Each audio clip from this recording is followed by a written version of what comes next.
What is up, friends? I'm on here to make a follow-up video that I announced I would make in one of the very first YouTube videos I made, which was of reviewing my experience with Zeros and Vivo Bears, the various pairs I've tried. Heads up, I just ordered the waterproof boot that Zero made, so that they finally had in my size again after a long time, and I'll be reviewing it when it comes in. Hopefully it's the last waterproof shoe I have to buy in this lifetime, and I'm excited because I've needed one for a while.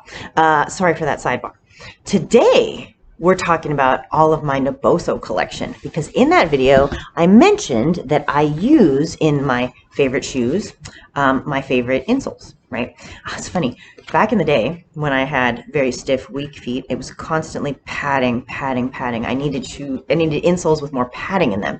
And now, it's funny, now my go-to insoles don't provide hardly any padding. They're providing texture. So let's just quick introduction to Naboso. Obviously, all the caveats. No affiliation. Sorry, no code or discount.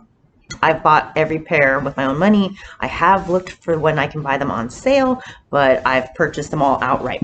I'm a huge fan of the founder of Naboso, who is Dr. Emily Splichal. She's a podiatrist and movement specialist based in New York City. She's a practicing clinician, but she also has a number of education programs. I've taken her specialist or barefoot training specialist 1 certification, and I'm signed up to take the second one in April. I'm so excited. I've taken her barefoot strong workout certification program as an adjunct training to the other forms of movement and exercise that I teach, and it has been awesome. And I've done her foot and ankle certification series. So I'm just telling you, I drink the Dr. Emily Splichal Kool-Aid hardcore, okay? But she doesn't know me personally, and I don't have any affiliation with Naboso. Everything I talk to you about is stuff I've mostly learned from her, or that I was inspired to go and investigate because of some knowledge bomb that she dropped that I had to like understand and interpret because it was over my head, but I could tell it was important. It's all from her sort of philosophy, which is strengthening the body from the feet up. Movement wellness, and also not even just movement wellness and not even just like balance things, but even emotional wellness, because as we'll talk about, the nerves in our feet connect to the nervous system superhighway of our body, and that absolutely relates to our interoception, meaning our sense of our internal environment, in addition to our sense of our external environment, which is proprioception and mechanoception. So that was a lot of ramble. What are we talking about? Let's start with the insoles, and I'll put timestamps below of all the Naboso goodness I have. I was originally just going to do the insoles, and I was like, I better show them everything. I've already done a video on the Neuro, which is the foot physical therapy ball, for lack of a better way to describe it, and I will link that. We'll just do a quick brush up in this video. I also have the mat, and I will timestamp one of the mats, right? I'll timestamp that so for what you're here for. All right, so the insoles for me are the bread and butter. They're what I started with. I wore them for at least 2+ years. I had to look at my receipt history. It goes back to like 2018 or 19 when I got my first Naboso. No, 2019. I'm sorry. First Zeros in 2018. First Naboso in 2019, and I was wearing them for a long time before I got anything else from this company. I very recently got the mat, just FYI. So I've gone through a number of pairs of Nabosos. Here's one of my older version, and we're going to talk about what they are, why, and the different flavors they come in, how to measure them, how to put them in your shoes, etc. So Naboso, like I was saying, is founded by, or I don't know if I mentioned it. That's why I'm talking about Dr. Emily Splichal, because Dr. Emily Splichal is the founder of Naboso.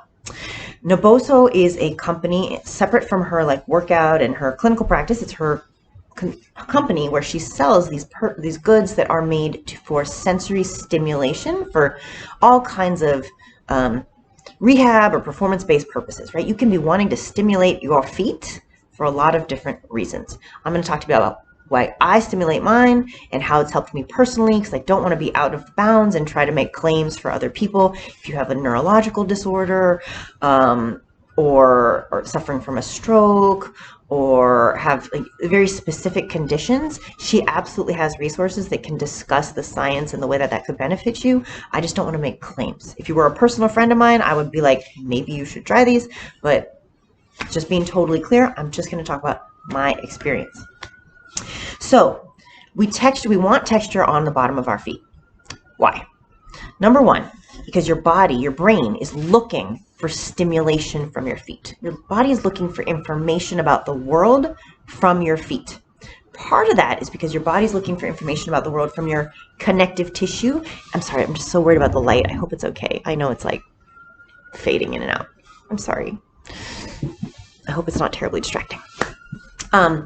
Your body's looking for stimulation from your nervous system, which has a superhighway that runs from your brain to the entire surface of your exterior and all of your muscles and all of your joints. It's hard to overstate the complexity and the nuance with which your brain is looking for information about your body through your fascia.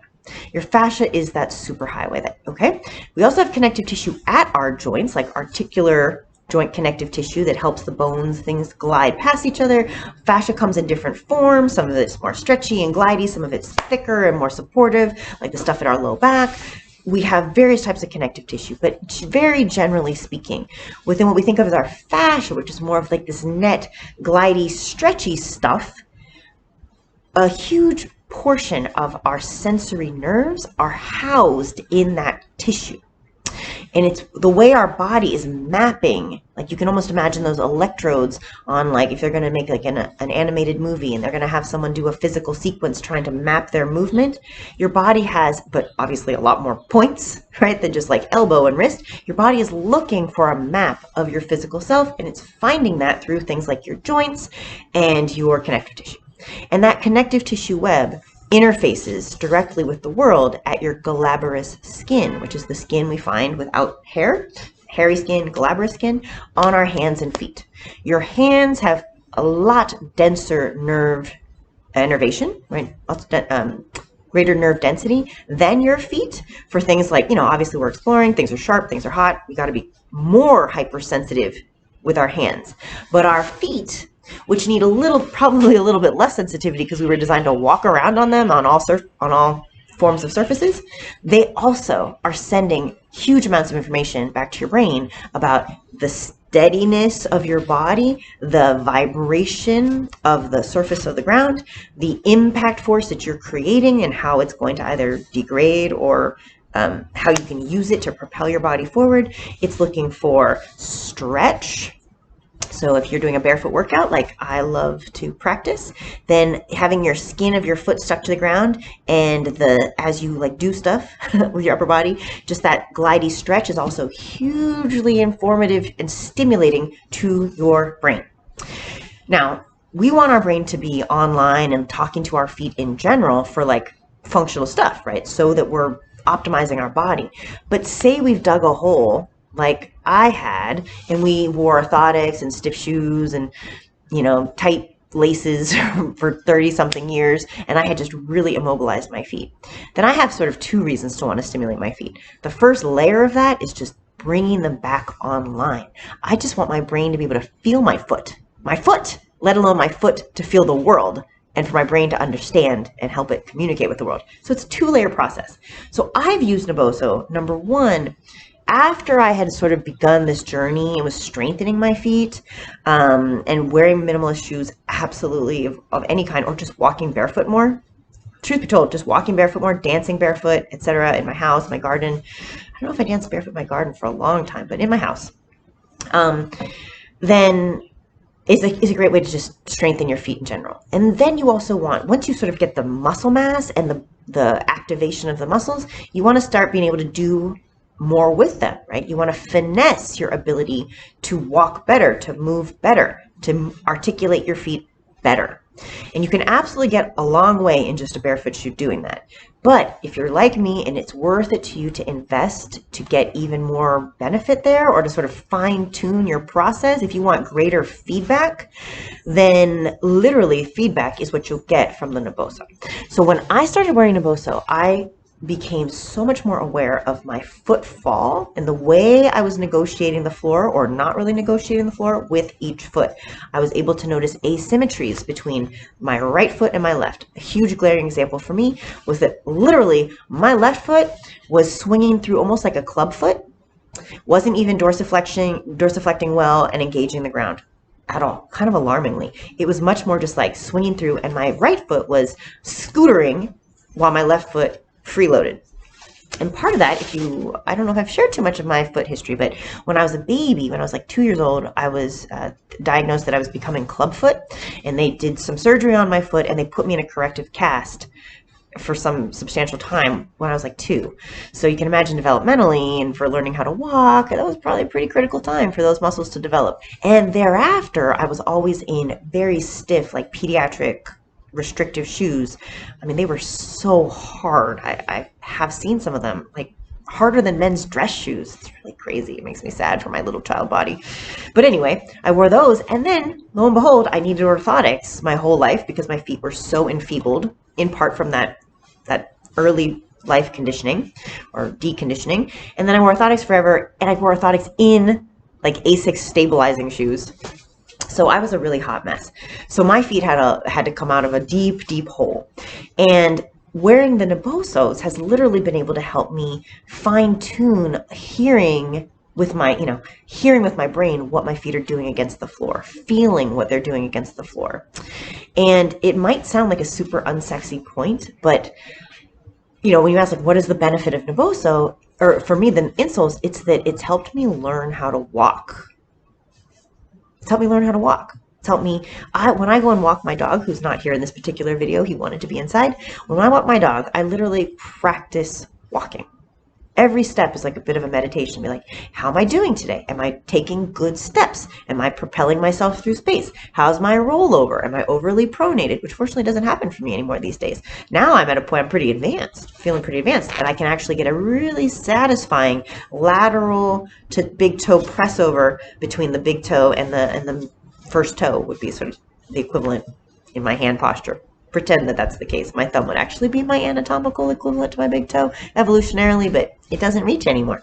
So anyway, sorry guys, distracted by my imagery here. So I really practice walking well for all the reasons we know that your walking gait can absolutely translate into good movement mechanics for hip health, knee health, ankle health, back health, because it all stacks on that system, etc. Let alone, so that's like not asymmetrically or disproportionately wearing out your joints because you're walking well in alignment and with muscular activation. That all starts with footfall, foot stability, foot engagement, and the upstream muscles that are listening to the foot for their cue for how to activate.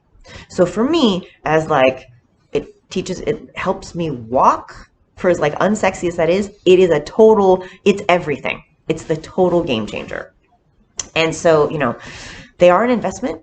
And just being totally clear, I'm a fairly low income person. Like I don't make a lot of money teaching exercise classes, like big revelation. And yet these are worth it to me because they absolutely have made such a huge impact in my health. I do everything I can to make them last as long as possible. And as they wear out, where's that old one? I lost my old one. But as they wear out, I put the old ones in other shoes and I make sure I, take as good a care of them as I can.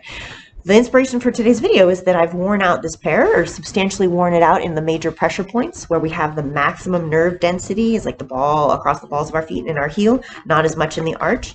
And so as I've begun to wear them out there, I'll retire these to a shoe that I don't wear as often, and I will put a fresh pair in the shoes that I wear most, which right now is still this pair of Zeros, even though I gotta be honest, I've worn a hole in them. Check it out, if you can see. Yep. Took a long time. I still wear them. I don't notice the hole, but I've worn a hole in them. I have a backup pair. Don't worry. I bought one as soon as I realized how much I love these, and there was a sale. It's like, I need those in my life forever, so I have a backup pair. All right. So I wanted to show you a few things about the insole. Have I covered everything? They've taught me how to walk. That's pretty much it. It's the biggest deal. They've helped me get feedback from my feet about the way I'm engaging my foot muscles and the way I'm engaging my muscles upstream, which is essentially what walking is. Okay.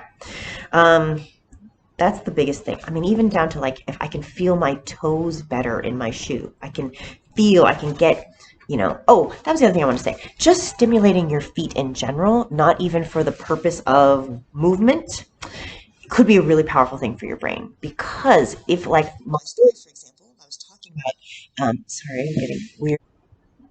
Foot stimulation. So for years, right, I didn't have any foot stimulation. I kept my feet in the dark, in the equivalent of foot coffins, rigid mittens. It was the equivalent of what I was wearing. And then I wanted my feet to be able to do stuff, and they were just totally enfeebled, totally neurologically offline and uncoordinated. It'd be like wearing mittens your whole life, and then you want to feed yourself. Like, as you're going to hit yourself in the face with the spoon because you just have never practiced even that most simple movement we take for granted anymore. That was the state of my feet.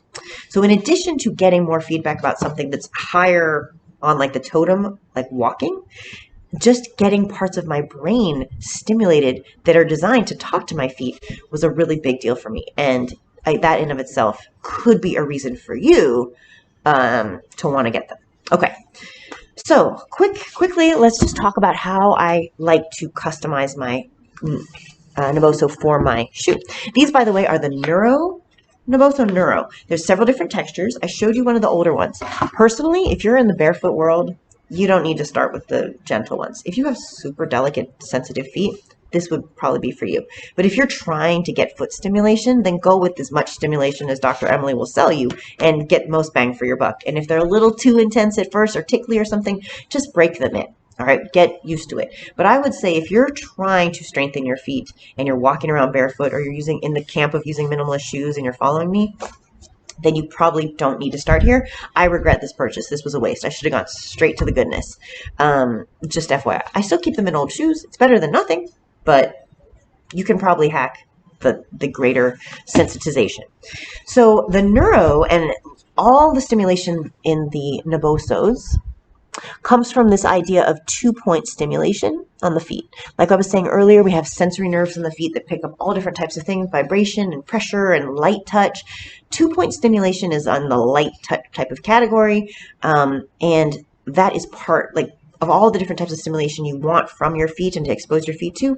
That's what you're getting here. And I can actually link an article below about the stimulation of the 2-point distinction, that this pyramid texture of the like, you know, the trough between the micro pyramids and the points is helping you achieve in your feet. So that's a little sidebar.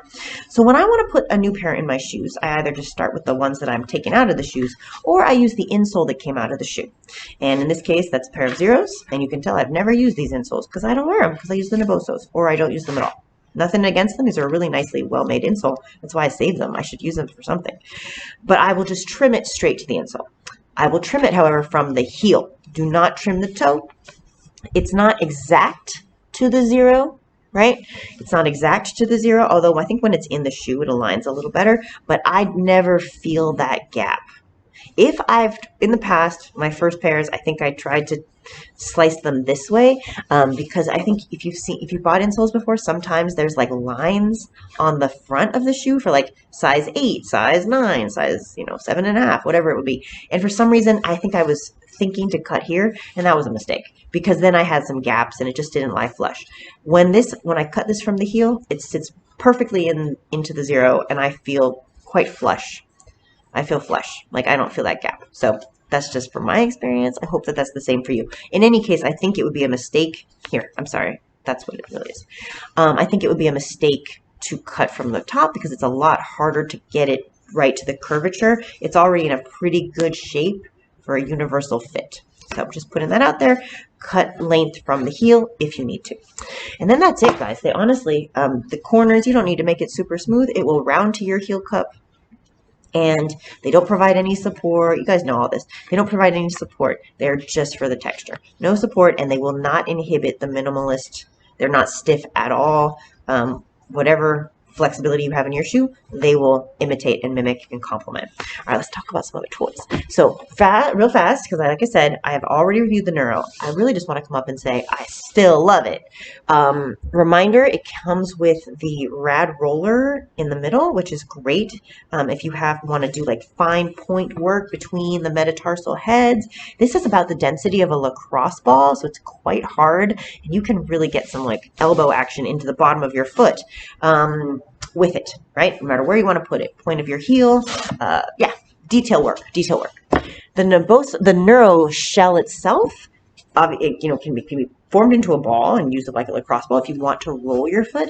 But I love it for just the pressure point treatment that Dr. Emily also recommends, and also I've heard Tom Myers talk about this, that like, why are we rolling our fascia? Like that's just, because if you're doing a foot release, you're trying to do pressure point manual therapy, mostly on the fascia of your feet and the connective tissue and the aponeurosis of your foot more than foot muscles, but it's all, you're getting a little of everything. But if you're doing like a foot release, then you're probably aiming more for pressure point, in which case having it not be a rolly something that I can just push down on and really put my weight on has been really nice. And you can do both feet at one time, although I tend to not do that, to be honest, because I want to be able to put all my weight on one foot at a time. But I will move this around, and Dr. Emily has like a whole video giving you like the primary points to make sure you hit. There's like 5 main points. Do the video to more and less precision, but it's a great place to sort of start your foot pressure point release. And I also love this particular design for being able to put it sort of along the arch and really giving my, in this case, abductor hallucis some goodness, and also the insertion points of posterior tibialis and some points under the navicular, and getting back into this meaty part of my heel. Right, we've got a lot of ligaments and tendons that are ligaments that are protecting and securing, and tendons that are crossing on both sides of the feet. So it's nice to have a half circle that you can put. You can't get great pressure straight down into, but you can get some pressure into if this is against the floor. You can picture that, right? So I still love it. It's still what I mostly use. I always use it, but I sometimes also follow it with a smaller ball, like the Rad Roller, or I have a Gaia textured ball that I talk about in the main Neuro review that I did. I also finally want to show you my mat.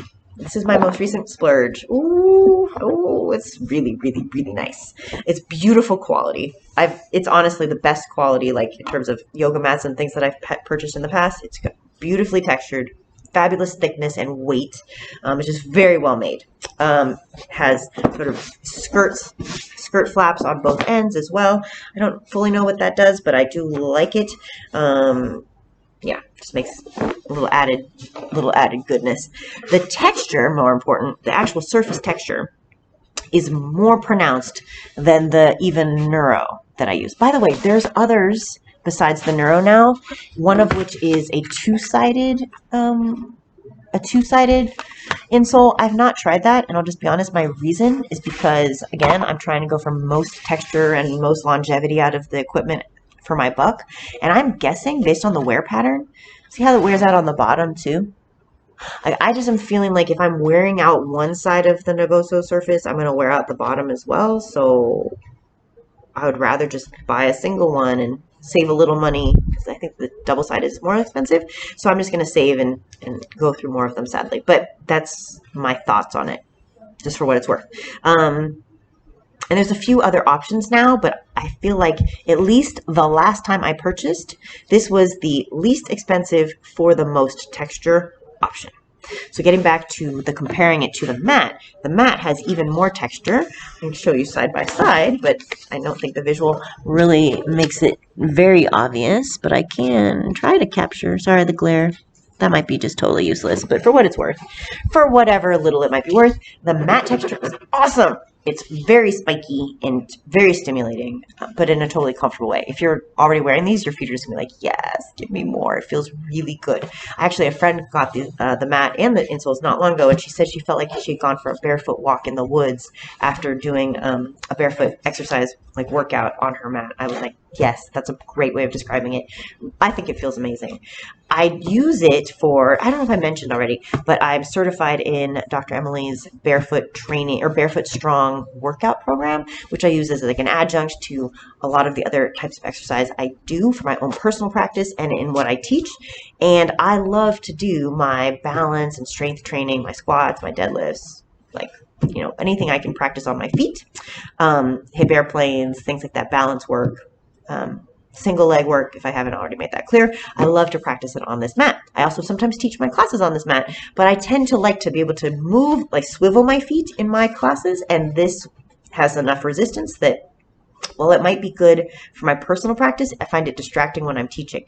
So, and when I'm teaching, I'm really not there for me. I'm there for my people. So I tend to not use it during my class, but I like it for doing my eccentrics workout. So if you're in my eccentrics class and you're like, I'm interested in what you're talking about, foot stimulation, and you can, if you'd like to invest in one of these and do the workout in it, heck, yes, That would be awesome. That'd be awesome. What else, guys? I think I've come to the end of this video, 25 minutes in. I'm going to timestamp when I'm talking about what. I'm really sorry for the light washing me out and then like recessing me into the dark abyss of my garage. But I hope this has been helpful. Send me your foot stories. Let's talk about our foot journeys together. Send me any breakthroughs that using Naboso has worked for you, or if you've used it and found no results, please share that as well, just respectfully, because if this forum in the comments can be like a genuine interactive dialogue for different people's experiences, all the better. Honest, a respectful commentary in all the directions is totally welcome. I'm only saying that because like some people are like, I disagree with your review. It's like, okay. Anyway, guys, I'm going to let you go. Thank you for sharing this time with me. Thank you for investing in your foot health and in your overall body wellness.